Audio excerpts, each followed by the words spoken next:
আমি তো বলি আমার জাতি যদি কিচ্ছু না করতো, সারাদিন পরে ঘুমানোর সময় যদি হাত দুইটা উঠায় আর চোখের একটু পানি ছেড়া বলতো, মালিক এত বড় সংসার, এত যাই ঝামেলা সব সামনে নিয়ে সারা দিন তোর কাছে আসতে পারি নাই, এখন ঘুমাইতে চললাম, সকালে যদি উঠাস তাইলে উঠবো, নাইলে চির নিদ্রা হয়ে যাবে। কেননা ঘুম তো মৃত্যুই, ঘুম তো মারা যাওয়াই, নাইলে ঘুমের থেকে ওঠার দোয়া এটা কেন হবে? আলহামদুলিল্লাহিল্লাযী আহইয়ানা বাদা মা আমাতানা ওয়া ইলাইহিন নুশুর। ঘুম যদি মৃত্যু মরা না হইতো, মৃত্যু বরণ করা না হইতো, তাহলে এই দোয়া ঘুমের থেকে উঠার হতো তো হইতো কেন? অন্য দোয়া হইতো, আরো তো কত দোয়া হইতে পারতো। বোঝা গেল আমি মৃত্যুর থেকে ফিরে আসছি, মরে গেছিলাম ঘুমের ভিতরে। আমার জাতি যদি শোয়ার আগে হাত দুইটা উঠায় তওবা করে শুইত, নারী পুরুষ নির্বিশেষে, এইখানে তো এই বিশাল ওই মাথা পর্যন্ত একজনও পাওয়া যাবে কিনা যে ডেলি আমি ঘুমানোর আগে কমসে কম একটু হাত উঠায় তওবা করে হইলেও ঘুমাই, আল্লাহকে বইলা ঘুমাই, আল্লাহ যেমন করার ছিল সারাদিন করতে পারি নাই, যেমন পড়ার ছিল পড়তে পারি নাই, তোমার দিকে ছুটার ছিল ছুটতে পারি নাই, আমি কিন্তু মাপ চায় ঘুমাইতেছি। যদি উঠায় নাও ঘুমের ভিতরে, তাইলে ওদের অন্তর্ভুক্ত করো যাদের ব্যাপারে তুমি নিজেই কোরআনে বলছো ইউহিব্বুত তাওয়াবিন ওয়া ইউহিব্বুল মুতাতাহহিরিন। তুমি তওবাকারীকে ভালোবাসো, আমাকেও ভালোবাসার চাদর দিয়া ডাইবেন। আমার জাতি যদি ঘুমানোর সময় একটু তওবা করে ঘুমাইতো, একজনও তো হাত উঠাইতে পারবে না যে আমি ঘুমানোর সময় ডেলি তওবা করে ঘুমাই, তওবায় আমি অভ্যস্ত। যুবক আসো, ভাবো, সবার পায়ে হাত রাখা বলতেছি, যে যে স্থানে আছি, যার যতটুকু পজিশন দুনিয়াতে, রিক্সা চালাও, তুমিও ভাবো যে এই ছোট জীবনটা কেন দিলেন? বাবা উচিত কেন দিলেন? ওই জান্নাত পাওয়ার জন্য দিলেন। বলে আপনি কি করে বলেন?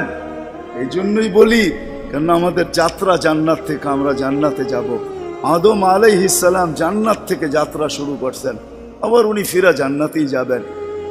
আমাদেরকে যদি আল্লাহ জান্নাত না দিবে, তাহলে মুসলমানের ঘরে আমার অস্তিত্ব দিল তো দিল কেন? আমি তো ডিমান্ড নোটও ভরি নাই, আমি তো আল্লাহর কাছে চাইও নাই, আমি তো আল্লাহর কাছে অনুরোধও করি নাই। আল্লাহ সদ ইচ্ছায় আমাকে মুসলমানের ঘরে পাঠাইছেন। দুনিয়াতে পা রাখতে দেরি, আজান একামতের ধ্বনি আমার কানে আসতে দেরি হয় নাই। কিন্তু সব সত্য, কিন্তু এটাও সত্য আমি সবকিছু পাওয়ার পরে হারায় গেলাম, আল্লাহকে ভুলে গেলাম। এই জন্যই কোরআন আমাদের কানে ধ্বনি দেয়, কুতিলাল ইনসানু মা আকফারা। ও মানুষ, তুই অকৃতজ্ঞ হইলি তো হইলি কি করে? উচিত তো ছিল ফল আসলে গাছ আরো ঝুঁকবে, ফল আসলে আরো ঝুঁকবে। উচিত তো ছিল শিক্ষিত মানুষগুলা শিক্ষিত হইয়া 24 ঘন্টা আল্লাহর কুদরতি পায়ে পড়া থাকবে। উচিত তো ছিল ধনী ধন পাওয়ার পরে আল্লাহর কাছে কাছে থাকবে। উচিত তো ছিল যুবক যৌবন পাওয়ার পরে আল্লাহর কুদরতি পায়ে যায় মাথা ঠেকায় দিবে, মালিক তুই আমাকে যৌবন দিছিস, দূরে যাই তো যাই কি করা, যৌবন তো তোরই দেওয়া। 24 ঘন্টা আমাদের উপরে রহমতের বৃষ্টি বর্ষিত হইতে থাকে। তারপরও আমাদের সমাজের মানুষগুলা একটু ভাবে না, একটু চিন্তা করে না এই ছোট জীবনটা কেন দিল। আসলাম আর যাব। উর্দুতে বলে খানা কামানা খানা সোনা সুবা পাখানা। এটার জন্য তো দুনিয়ায় দেন নাই, জীবনটা দেন নাই যে কামাবো, খাবো, ঘুমাবো, আর সকালে খালি করব, আবার কামানোর জন্য ছুটবো। মা বোনরা হয়তো একটা আটটা বেশি করে, পকানা সাজনা সাজানা, খানা খিলানা, সোনা, আর পরেরটা তো সবারই সমান। এতটুক হয়তো মা বোনদের দুই একটা বেশি, চার চারা তো পুরুষের সমানই। এই জন্য জীবনটা না। আসেন ভাবুন, কোন দিন এটা ফুরায়া যাবে কেউ জানবে না। মৌত কারো কাছে মিস কল দিয়ে আসে না। দুনিয়ার কোনো ব্যক্তিত্ব নাই, একজন ব্যক্তিত্ব ছিলেন, মৃত্যু যার কাছে বইলা আসতে হয়েছে। আল্লাহ নিজে বলছেন মালাকুল মৌতকে, বন্ধুর কাছে যাবে, অনুমতি দিলে ঢুকবে, নাইলে ঢুকবে না। অনুমতি নিয়ে বুকে হাত রাখবে, নাইলে রাখবে না। আমার বন্ধুর অনুমতি ছাড়া হাত রাখবে না বুকে। একজনই দুনিয়াতে ব্যক্তিত্ব ছিল যার কাছে অনুমতি নিয়ে আসছে, কারো কাছে আজ পর্যন্ত অনুমতি নিয়ে আসে না, আর আসবেও না। সত্য এটাই। এই জন্য আসেন, ওই জান্নাত, এটাই আমাদের ছোট জীবনটার উদ্দেশ্য। এই জন্যই আল্লাহ ডেলি ডাকে, 5 বেলা ডাকে, গ্যারান্টি দিয়া ডাকে, সিল লাগায় ডাকে। ইদা সালুহা সালুহা সাইরুল আমাল। 5 ওয়াক্ত নামাজ যদি এই উম্মত কমপ্লিট করে দেখাইতে পারে, তো আল্লাহ আমাদের নবীজির সাথে ওয়াদা করছেন, আমিও আপনার উম্মতের জীবনকে কমপ্লিট বলে লেখা দিব। কোনো বিষয়ে হাতেই লাগাবো না, চোখই বুলাবো না, নামাজ ঠিক তো ঠিক। মুহাম্মদুর রাসূলুল্লাহ সাল্লাল্লাহু আলাইহি ওয়াসাল্লাম এই জন্যই আসছে, এই জন্যই জীবনটা ভর চোখের পানি ঝরাইছেন, এখনো জড়াইতেছে। কিয়ামতের মাঠে আমাদেরকে নিয়ে চিৎকার দিবে, উম্মতি উম্মতি বলে চিৎকার দিবে। আসছিল যুবক, যৌবন অবস্থায় তোমাকে জান্নাত পাওয়ায় দেওয়ার জন্য, নাইলে যে হাদিস শুনাইছি এটা কোনোদিন হইতো না, কোনোদিন হইতো না। যৌবন আসতে দেরি, পাইতে দেরি, তোমাকে জান্নাতের নিচে গ্যালারি বুকিং দিতে দেরি হবে না। তোমার জন্য আরশের নিচে তোমার জন্য গ্যালারি বুকিং হবে, সুপার ডিলাক্স গ্যালারি। সাবাতু ইয়াদিল্লুহুমুল্লাহু তাহতা দিল্লি আরশি ইয়াউমা লা দিল্লা ইল্লা দিল্লু শাবুন নাশা ফি ইবাদাতিল্লাহ। ওই যুবক যে দুনিয়ার এই গান্দা জিনিসের থেকে 60-70 বছরের জন্য চোখ বন্ধ করে নিছে, কান বন্ধ করে নিছে, জবান বন্ধ করে নিয়ে দৌড় লাগাইছে, আল্লাহ বলে তোমাকে আরশের নিচের সুপার ডিলাক্স গ্যালারিতে জায়গা দিবে। কিয়ামতের দিন ওইখানে জায়গা দিবে। হ্যাঁ, ওইখানে শুধু খালি মুখে বসে থাকতে হবে না, সব থাকবে ওইখানে, সব খাইতে থাকবে, সব বুক করতে থাকবে, আমল নামা উঠতে উঠতে ডাইনাতে চলে আসবে। তোমার যাইতেও হবে না, উঠতে উঠতে ফেরেশতা নিয়ে আসবে হাতে, ডাইন হাতে। আজকে যেরকম ছক্কা মারলে তোমরা বাজার গরম করে ফেলো, মহল্লা গরম করে ফেলো, ঠিক না? আরে বোঝো তো আমার কথা, কার ছক্কা? ক্রিকেটে দেখো না মাঝে মাঝে তোমাদের পছন্দের প্লেয়ার যদি ছক্কা মারে বা টিম যদি ছক্কা মারে, তাহলে পুরো বাজার গরম করে ফেলো, ঠিক না? আমল নামা ডাইনাতে আসতে দেরি, আরশের নিচ গরম করতে দেরি করবে না। হ উমুকরা উ কিতাবিয়া বলে একটা চিৎকার দিবে, আরশ পর্যন্ত কাইপা উঠবে। আল্লাহ মুস্কি মুস্কি হাসবে যে দেখো কি চিৎকার দিতেছে। ডাইনাতে চলে আসবে, আম্মা মান উতিয়া কিতাবাহু বিয়ামিনি। ডাইনাতে আসতে দেরি, চিৎকার দিতে দেরি হবে না। হ্যাঁ, এটা চিৎকার, খুশির চিৎকার, উমুকরা ও কিতাবিয়া। আর শুধু এটাই না, ওইখানে যে নাস্তাও খাবে। বললাম না খাওন আছে, খাওন আরশের নিচে। জান্নাতের মাছের কলিজার কাবাব আর জান্নাতের রুটি খাওয়াবে। ফেরেশতারা আয়সা বলবে, আল্লাহর ওলি দুপুরের খানা জান্নাতে খাইতে হবে। এইখানে বৈশা বৈশা একজন আরেকজনের দেখায় সময় কাটাইলে চলবে না। জিজ্ঞাসা করবে কি পাকাইছে আল্লাহ দুপুরে? জাবাহা লাকুম সাওরাল জান্নাত, জান্নাতের ষাঁড় জবাব। জিজ্ঞাসা করবে কোথার থেকে আনছে? আমাদের আমিন বাজার মিরপুর থেকে। কেনা রব্বা হাফি আকনাফিল জান্নাহ, জান্নাতের কোনায় কোনায় বিচরণ হয়ে বড় হয়েছে। জিজ্ঞাসা করবে কি গাছ খাওয়াইছে আল্লাহ? ফেরেশতারা বলবে হাশিশ আর জাফরান, পিওর জাফরানের গাছ খাওয়া বড় হয়েছে। বর্ণনা শোনার পরে মুখে পানি এসে পড়বে, উঠবে জান্নাতে যাওয়ার জন্য, উঠতে দেরি। নূরুহুম ইয়াসা, ওই দিন নামাজের মজা বুঝে আসবে, ওই দিন উজুর মজা বুঝে আসবে। যেইখানে উজুর ব্যবহার হয়েছে ওইখান থেকে নূর ফুটা বাহির হবে, যেই জায়গা নামাজে ব্যবহার হয়েছে ওখান থেকে নূর ফুটা বাহির হবে। দোজকের পাশে যাবে, দুনিয়ায় কি রংবাজ। দুজক যখন জিজ্ঞাসা করবে তোমরা কারা, তো সব রং বুড়াও রংবাজ হয়ে যাবে। রংবাজ বোঝেন তো? দুজকের পরিচয় দিবে, চিনো না বুঝি আমা করে? হ্যাঁ, চিনো না? নিজেকে পরিচয় দিবে ঘন্টা ভর, তারপরে দুজক বলবে মাপ চাই বাবা, জিজ্ঞাসা করেও বিপদে পড়ছে। তোমরা ধীর গতিতে পার হবে না, দ্রুত গতিতে পার হবে। কাইলা তাশউর, এমন না যে পদ্মা ব্রিজ নতুন দেখতে গেছো, গাড়িওয়ালা করে বলছে আস্তে আস্তে চালা, একটু দেখালোই, আবার কবে আইনা নাই, ঠিক না? ওটার ভিতরে লেখা আছে কিন্তু কত মাইল স্পিরিটে চালাইতে হবে, এর চেয়ে কম দাঁড়াইলে খবর আছে, সিসি ক্যামেরা লাগাইয়া দিছে। কিন্তু দুযোগও বলবে দীর্ঘতিতে যেও না, আগুন নিভা যাবে, তোমরা এরম দত্তিতে পার হবে যে খবরই না হয়, উঠবে আর ওই পারে যে ঠক করে লেগে যাবে। আর ফেরেশতারা প্রটোকল দেওয়ার জন্য দাঁড়ায় থাকবে। ওয়াসিকাল্লাযীনা তাকাউ রাব্বাহুম ইলাল জান্নাতি সুমারা হাত্তা ইযা জাউহা ফুতিহাত আবওয়াবুহা ওয়া ক্বালা লাহুম খাজানাতুহা সালাম। ফেরেশতারা প্রটোকল দিবে, বলবে চিরদিনের লেগে ঢোকো জান্নাতে।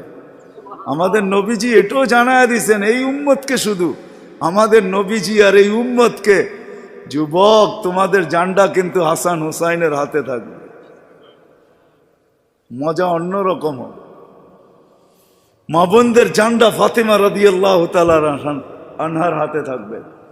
আমাদের বয়স্কদের জান্ডা আবু বকর আর ওমর রাদিয়াল্লাহু তাআলা আনহুমার হাতে থাকবে। আল্লাহর নবীজি আগে আগে থাকবে। ওয়াস্তাকবিলুনি উম্মতি রব্বি, আল্লাহ জান্নাতের গেটে আমাদেরকে স্বাগত জানাবে। কেমন হবে? সর্বশেষ যে জান্নাতে যাবে, সর্বশেষ, শেষ পড়ার কেউ যাবে না। ও যখন জান্নাতের দরজায় যাবে, হুর দেইকা 40 বছর তাকায় থাকবে, খালি রূপ দেইকা 40 বছরের লেগে ট্যা হয়ে যাবে, ট্যা। 40 বছর পরে হুর ওর গালের ভিতরে চিমটিকাইটা বলবে, খালি দেখবি আর কিছু কাহিনী নাই, আর কত দেখবি তুই আমারে, চল ভিতরে। ওই জান্নাতের জন্য ছোট জীবনটা দিছে। ওটার জন্যই যার কাছে যে যেই অবস্থানে, এই অবস্থানটা ওই জান্নাতের জন্য কাটাবে কিভাবে, এটার জন্য মুহাম্মাদুর রাসূলুল্লাহ সাল্লাল্লাহু আলাইহি ওয়াসাল্লাম। আমি তো বলি যুবক, হায় এই জীবনে তো কতবারই চুল কাটলা, ঠিক না? কাটো নাই চুল? হ্যাঁ, কমসে কম তো ঈদে কাটো, ঠিক না? আজ পর্যন্ত সেলুনে যে কোনোদিন বলছো যে আজকে তোদের যতগুলা ডিজাইন আছে এগুলো সরা? ও যদি বলে তোর মাথায় কি হলো, কয় না না সরা তুই এই ডিজাইন। আজকে আমি নিয়ত করে আসছি আমার চুল কাটবো আমার নবীর ডিজাইনে, আমাকে কাটা দিবি। একজন যুবক দেখুক, বলুক কসম খোদার যদি তুমি নবীর মহব্বতে একদিন চুলও কাটতে পারো, তাহলে আমি জানি তোমার যদি ঈমান নিয়ে মরতে পারো, একদিনের চুল কাটা তোমাকে জান্নাতে নিয়ে যাবে। নবীর আদর্শ আল্লাহর কাছে বড় প্রিয়। এই জন্য আসো, লম্বা করতে চাইতেছি না, আসো ছোট জীবনটা যে যেই ক্ষেত্রে আসি, যুবক যৌবনে, নারী নারীত্বে, পুরুষ পুরুষত্বে, ধনী ধনের ভিতরে, যে যে অবস্থানে আসি, পজিশনে আসি, এটা ওই জান্নাত নেওয়ার জন্য। নাইলে পস্তাইতে হবে, সওয়া যাবে না, এটাই সত্য। এক এক দুযোগীর এক একটা দাঁত হবে 10 কিলোমিটার চওড়া, উপরের মারিটা হবে 160 কিলোমিটার, বসতে জায়গা লাগবে 470 কিলোমিটার। ওই পাহাড় আমি 4 বার এই 2 চোখে দেখছি, ইয়ামানে জাবালে বায়দা, যেটার সমান এক একটা রান হবে। হায়, সইতে পারবে না। তোমাকে মুসলমানের ঘরে অস্তিত্ব দিছেন এই জন্য না, তোমাকে মুসলমানের ঘরে অস্তিত্ব দিছে যুবক এই জন্য যে তুমি যৌবন দিয়েই আল্লাহর কাছ থেকে জান্নাত নিয়ে নিবে। পরের সময়টা যেটা থাকবে ওটা শুধু বোনাস থাকবে। জান্নাত তুমি নিয়ে নিবে, পরে যা সময়টা পাবে এটার জন্য তোমার পদমর্যাদা বাড়তে থাকবে, জান্নাতে মর্যাদা বাড়তে থাকবে।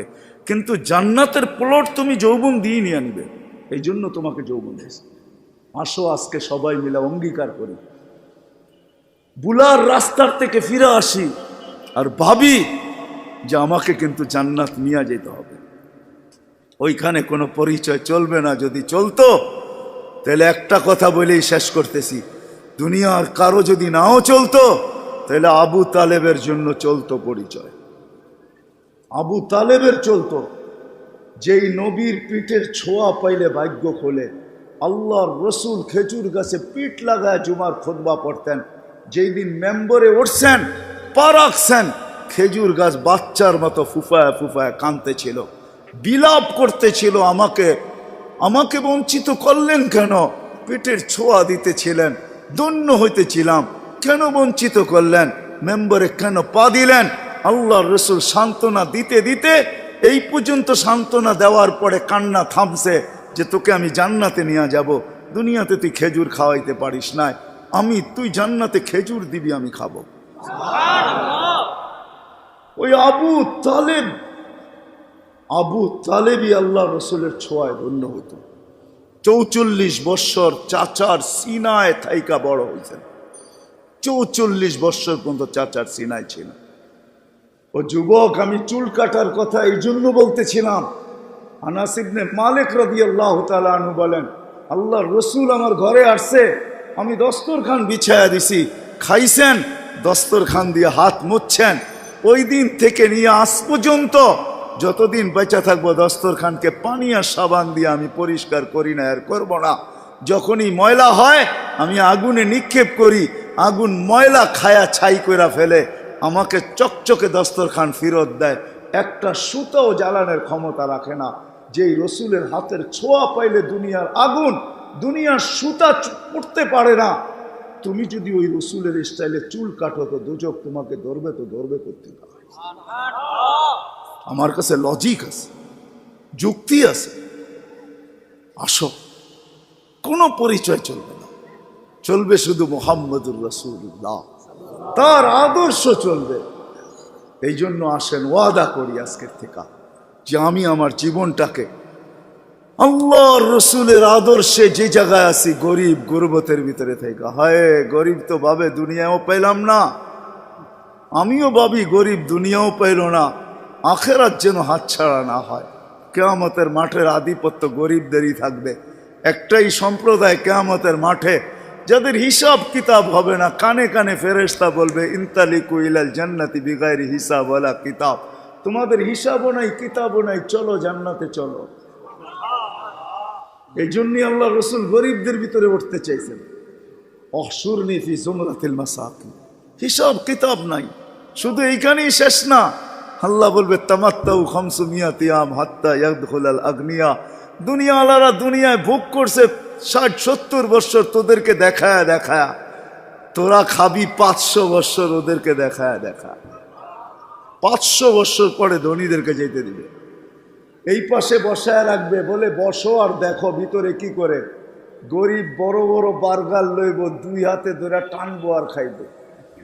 বড় বড় গ্রিল লইব, দুনিয়ার যত খানা জান্নাতের এটা লইব, আর লম্বা লম্বা টান দিব আর দেখাইব আর চোখে টিপি দিব। কি বেরিয়েছেন কেন?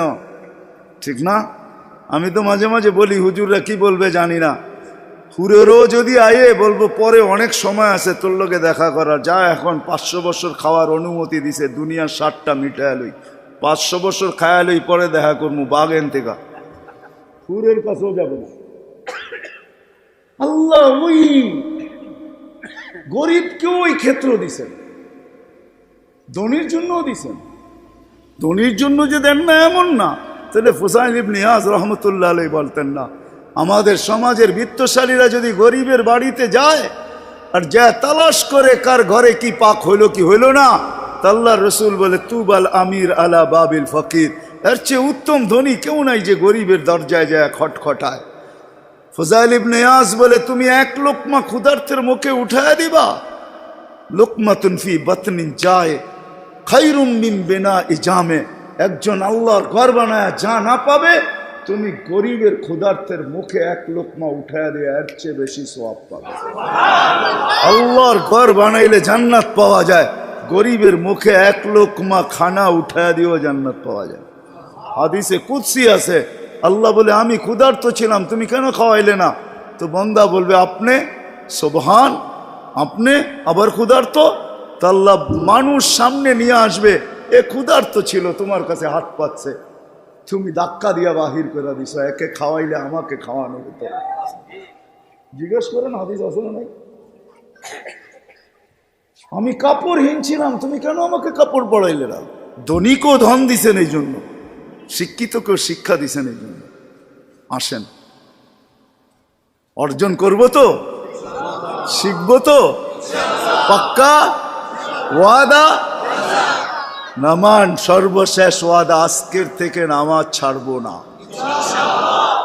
ওয়াদা, কিন্তু ওয়াদা হইলে উঠান, নাইলে উঠান না।